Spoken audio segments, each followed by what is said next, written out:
Menurut saya, menurut orang terdahulu bahwa Kalang itu sebetulnya pecahan daripada agama Hindu.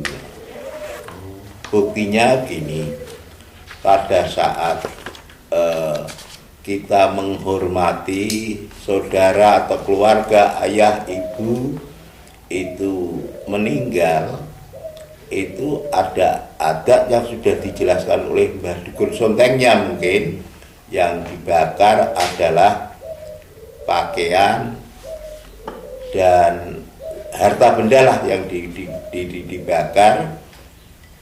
Kalau Hindu kan yang dibakar di kremasi ya, kremasi, itu adalah jasadnya, fisiknya. Tapi ini karena pengembangan dari pecahan dari agama Hindu, maka yang dibakar adalah pakaian lah.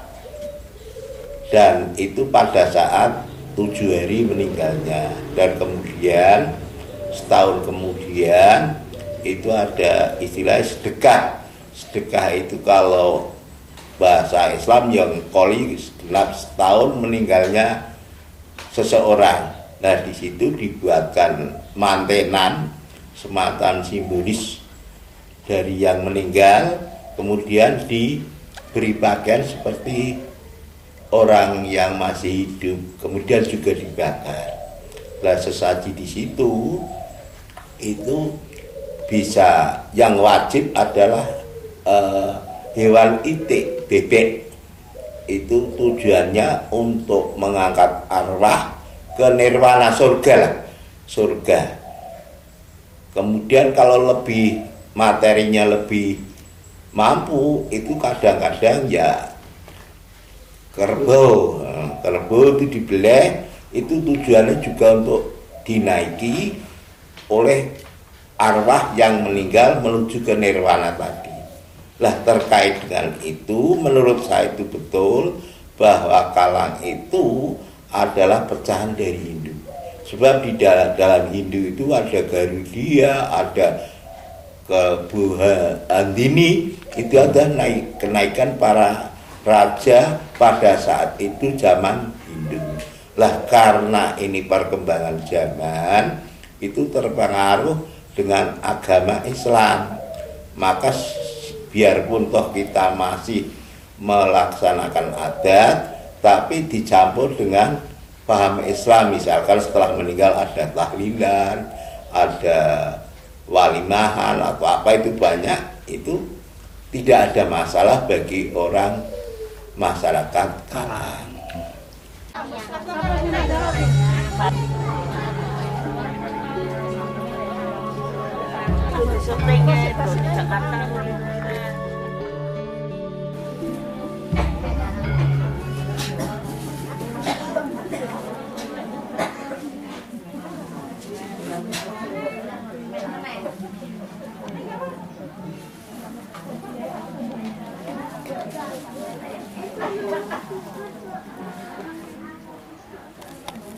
Bismillahirrahmanirrahim. Niat ingsun ngobong dupa ilala jare wong tuna sing kari trima panutan. Ngobong dupa keploso katurok ing maja kantang maksutarmu. Sapo simbalake aja mandheg aja temole temukang pitung dina pitung bengi nek semurup ning suwargane kumpul Yahya renane lha kang maksutarmi saka kang alang padange apa kang gawane kang kaca suri dari ampora keri kang suruh carangan gembir karekan jebuk glondongan maksutarmi sapo sindalake aja mandheg aja temole temukang pitung dina pitung bengi nek semurup ning swargane kumpul Yahya renane lha kang maksutarmi saka kang alang padange apa kang gawane apa kang isen-isenane kandi kang isen-isenane kandi kang kluwek kemiri ora keri wiji kapas wiji pari wi gembiri ora keri gontem swawut pete tempe brambang bawang lombok gedhe wak dendeng jagung kelo jamu timun ketika diucapkan sang dukun itu ketemune enak gitu loh. Ketika dukun mengucapkan itu membawa mistis tertentu sehingga seperti yang datang pun juga terhipnotis, mereka mengiyakan dan mengikuti ketukan-ketukan, bunyi tata, bunyi palu, bunyi alat-alat yang biasa dipergunakan tatal ya, dipergunakan orang-orang kalang dalam bekerja, itu dipergunakan oleh sang dukun untuk mengiringi arwah itu menuju satu titik demi titik sehingga menuju nirwana. Yang saya masih ingat itu pertama ada perkenalan, pertama ucapan selamat datang antara sang dukun dengan sang roh itu, kemudian sang dukun membimbing. Kalau ketemu di pasar misalnya, itu jangan sampai begini dan begitu, nanti kamu ikut ini dengan bekal ini, sampai ketemu dengan lautan, nanti kamu sudah dibawakan sesaji berupa bebek. Nah itu kemudian juga sesaji berupa kerbau, itu kan dalam rangka untuk kendaraan-kendaraan dari sang arwah itu untuk menuju surga. Wis apa-apa sapeno bekakas maksutarmi ditampake karo kang maha kang kuwasa maksutarmi paning pasar anjukan pasar ukuran maju meneh anjukan pasar cegokan wis maksutarmi anjukan pasar cegokan maju meneh anjukan pasar perseban wis maksutarmi anjukan pasar perseban maju meneh anjukan pasar gede ning pasar gede dipabak asu-asak apa sing diupapake jenang kapira ta upak ladu gula klapa semut geni semut gatel wis maksutarmi anjukan pasar gede maju meneh anjukan pasar lo gandeng wis maksutarmi anjukan pasar lo gandeng maju meneh anjukan pasar pekiwan wis maksutarmi anjukan pasar pekiwan maju meneh anjukan pasar ketemu karo Yayah renane sing madha rupa kaya sampean sanak kadangmu aja kelawan-kelawan aja pangkling-pangkling ambah-ambahmu pasar pitu wis apa-apa sak penuh maksutarmi sang niraga mritak saka moni bos kemau jempol aja kelawan-kelawan aja pangkling-pangkling digolono dalan padang bajang kun wis apa-apa sak penuh ditampake karo Kang Maha Kang Gusti panutan. Enggak, isi dari mantra-mantra itu, isi dari kata-kata sang dukun yang diucapkan berulang-ulang dengan birama ya, dengan birama yang pas itu pada dasarnya adalah yang pertama itu memberikan penjelasan tentang apa sesaji yang diberikan, yang diperuntukkan untuk roh itu, di mana sesaji itu adalah barang-barang yang semuanya itu adalah barang yang pernah dipakai ya oleh almarhum atau almarhumah itu. Kemudian barang-barang itu untuk mempermudah, memperlancar sang roh itu untuk menuju surga. Dari orang kalang tersebut setelah meninggal itu 7 hari dari meninggal itu ada tradisi yang namanya obong-obong 7 hari mitung dino itu dilaksanakan biasanya setelah badul dhuwur. Betul, dan itu tanpa undangan, warga Kalang yang tahu itu mesti datang, dan lagi warga yang bukan Kalang pun ikut menghadiri ke situ. Karena ikut hanya kedatangan di situ, mungkin hanya melaksanakan ritual aja, pembakaran pakaian yang almarhum sebagian dibakar itu, dan itu kita yang hadir itu hanya sekedar meringankan beban daripada yang punya hajat tersebut. Kita hanya istilahnya sangonan, Pak, hanya sangonan lah, monggo lah, itu tidak mungkin itu di sangonan, Pak. Itu biasanya itu dilaksanakan setelah badul dhuwur.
Setelah itu kita hanya nanti nunggu lagi 1 tahun.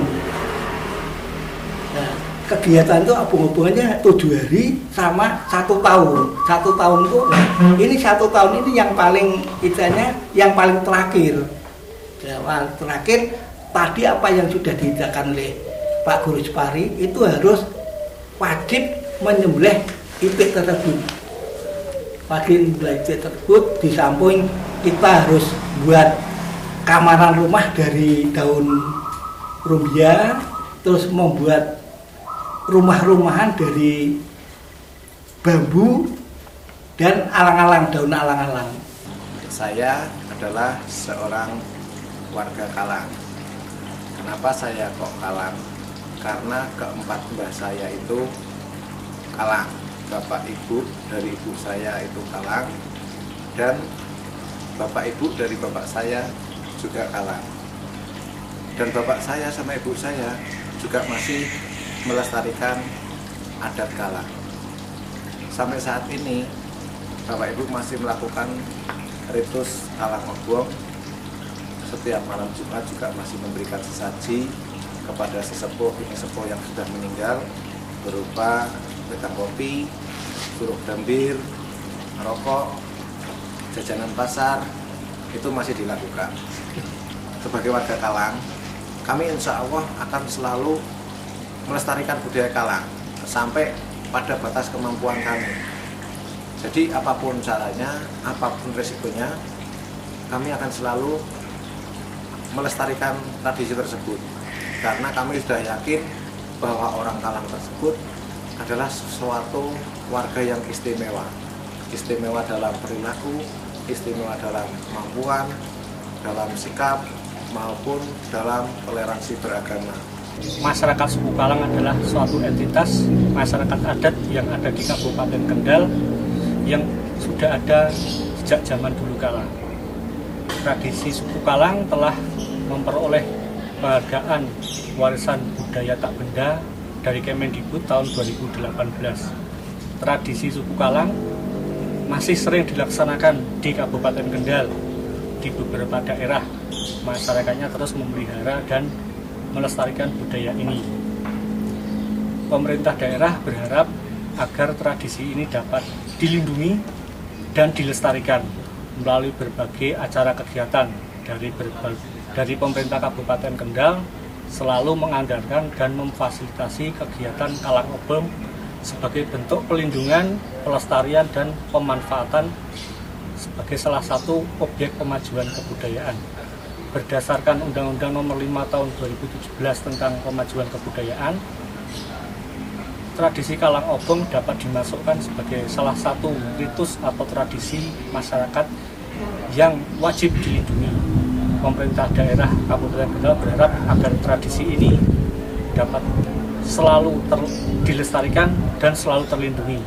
Untuk pemerintah pusat, kami berharap agar tradisi ini dapat difasilitasi dan dapat diangkat ke tingkat nasional agar masyarakat suku Kalang dan tradisi suku Kalang dapat menjadi salah satu warisan budaya nasional maupun warisan budaya dunia.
Support.